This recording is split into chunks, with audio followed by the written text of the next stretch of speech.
Baik, kita masuk ke 1472. Wa Ibnu Abbas radhiyallahu anhu qala qala Rasulullah sallallahu alaihi wasallam idza akala ahadukum ta'aman fala yamsah yadahu hatta yal'aqaha aw yul'iqaha, muttafaqun alaih. Dari Ibnu Abbas radhiyallahu anhu bahwa Rasulullah sallallahu alaihi wasallam bersabda, apabila salah seorang di antara kalian atau di antara kamu makan makanan, maka janganlah ia membasuh tangannya sebelum ia menjilatinya atau menjilatkannya pada orang lain. Baik, jangan salah faham, nanti kita jelaskan. Ini baru dibacakan hadis. Memang begitu, terjemahannya benar.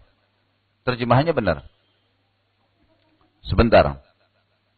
Sekarang kita sebutkan hadis ini, faedah-faedahnya. Yang pertama adalah perintah agar seseorang kalau makan makanan menggunakan tangannya. Sunnah menggunakan tangan langsung.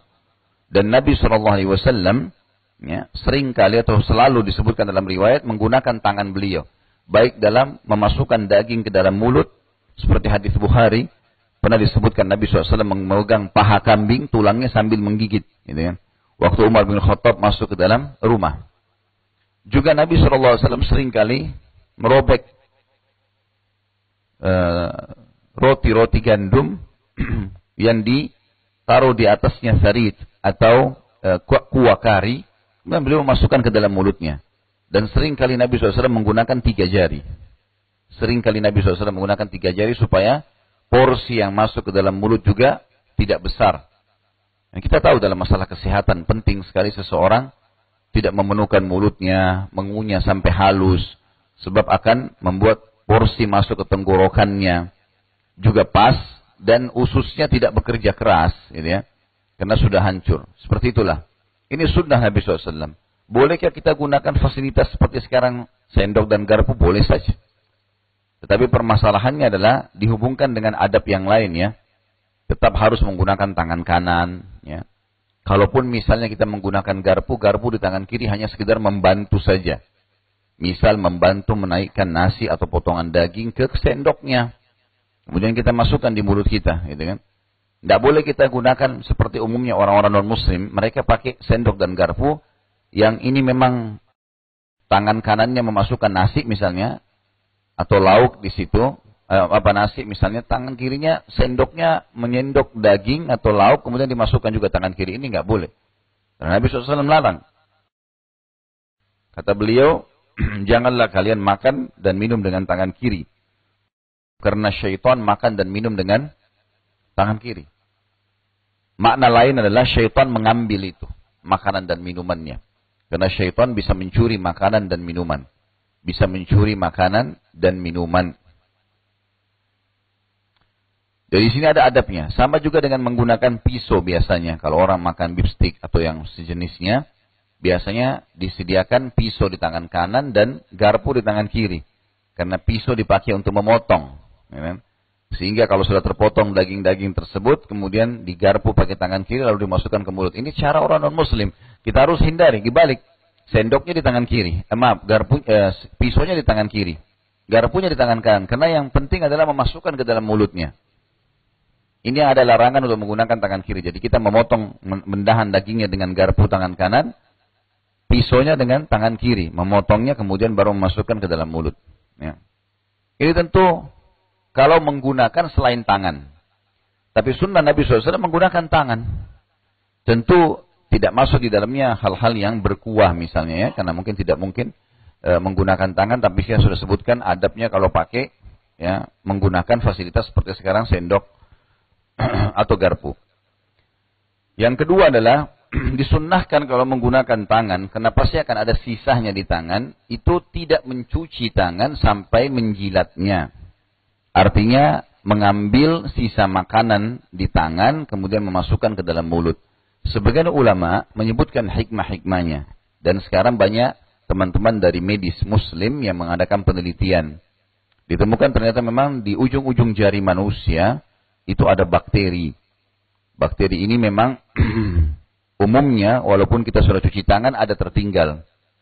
Dan bakteri ini ada positifnya. Artinya kalau seseorang makan dengan tangannya kemudian dia menjilat sisa makanan yang ada di jari dia, maka dia akan temukan bakteri itu akan masuk dan membantu untuk menghancurkan atau melunakkan makanan di usus. Itu di antara hikmah, dan ini sudah diteliti secara ilmiah. Memang ada seperti itu. Kalau kita dalam agama Islam, kita cuma tahu ada sunnah Rasulullah, kita amalkan, gitu ya. Kalaupun kita melihat ada sisa makanan, Kemudian makna hadis yang lain ditambahkan, atau dia yul'iqaha, membuat orang lain menjilatnya. Ini ada makna, jadi jangan ambil negatifnya. Salah satu tradisi Nabi SAW itu kalau makan selalu sama istrinya. Dan seringkali Nabi SAW mengambil makanan-makanan sisa Aisyah.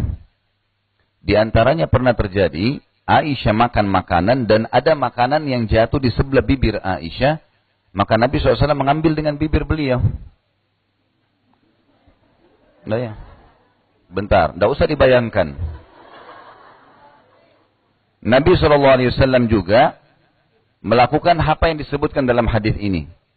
Jadi kalau misalnya pun makan, maka Nabi SAW seringkali membersihkan sisa makanan, baik di piring ataupun di jari Aisyah. Gitu kan? Maka Nabi SAW juga melakukan itu. Jadi bukan yang difahami di sini adalah setiap habis makan panggil orang di sebelah kita, jilatin tangan saya. Bukan itu. Tapi ada batasannya. Artinya kepada orang-orang yang dekat. Atau mungkin anak kita, anak kecil, dia makan. Ya makanya harus dengar dulu penjelasannya. Jadi anak kita lagi makan, dia anak kecil, dia makan belepotan, coklat di sana sini segala macam. Mungkin ibunya atau ayahnya mengambil. Itu sesuatu yang boleh-boleh saja dalam Islam. Jadi harus difahami apa maksud dan tujuannya.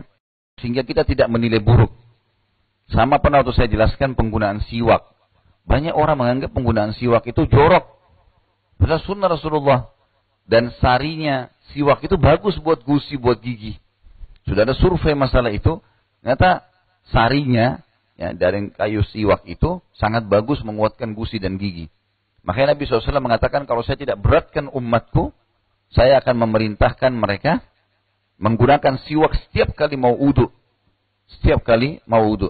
Jadi penggunaan siwak ada tata caranya.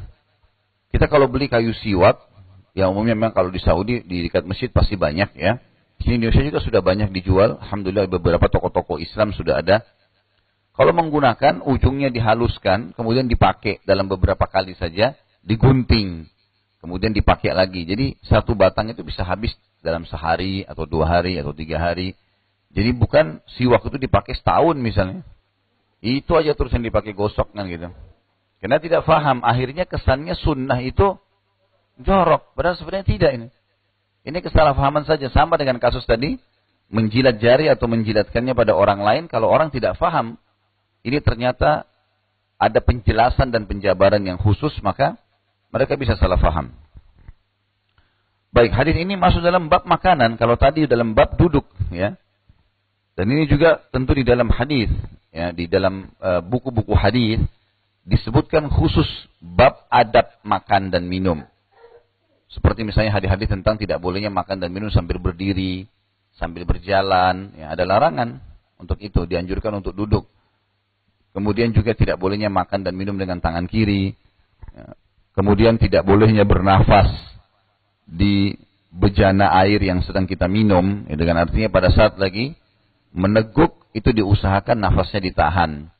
Dan Nabi SAW seringkali melakukan dalam satu wadah itu sampai 3 kali. Jadi misalnya gelas seperti ini, minum bismillah, dilepas, bernafas lagi kembali, kemudian baru minum dan seterusnya. Ini juga memudahkan agar air itu tidak spontanitas mengganggu usus seseorang. Ya. Adab-adabnya seperti itu. Penulis cuma mengangkat sebuah hadis berhubungan dengan masalah bab makanan. Kemudian hadis 1000, ini tentu dimasukkan dalam bab adab oleh beliau ya. Jadi ini sebenarnya bab kesopanan ini. Walaupun tadi orang salah faham, kalau misalnya dia cuma tahu menyuruh orang lain menjilatnya, seakan-akan malah tidak sopan. Tapi ini sebenarnya masuk dalam bab adab dalam Islam. 1473, tentu ini ada juga satu hal ya. Tujuan utama untuk menjilati makanan dari jari supaya tidak dibuang. Kenapa Nabi SAW mengatakan sebaiknya atau semestinya dia menjilatnya sebelum dia mencucinya atau membasuhnya? Karena kalau langsung dibasuh, maka otomatis mubazir, terbuang makanan itu. Dan pernah ada juga hadis Nabi SAW yang berbunyi, kalau makanan kalian jatuh, pungutlah. Selama makanan itu masih bisa dibersihkan. Dan jangan biarkan untuk syaitan. Karena syaitan biasa memang sengaja membuat manusia itu membuang-buang makanan untuk mereka ambil. Jadi kalau jatuh kayak kurma misalnya, kering, jatuh di lantai, jatuh di karpet, masih bisa dibersihkan. Maka tentu ini sunnahnya kita memakannya, membersihkan memakannya. Kecuali kalau kuah, nggak mungkin, ya sesuatu yang basah, lunak, mungkin sudah nggak mungkin tercampur dengan kotoran, ini sudah tentu dibuang. Ini sudah tentu dibuang.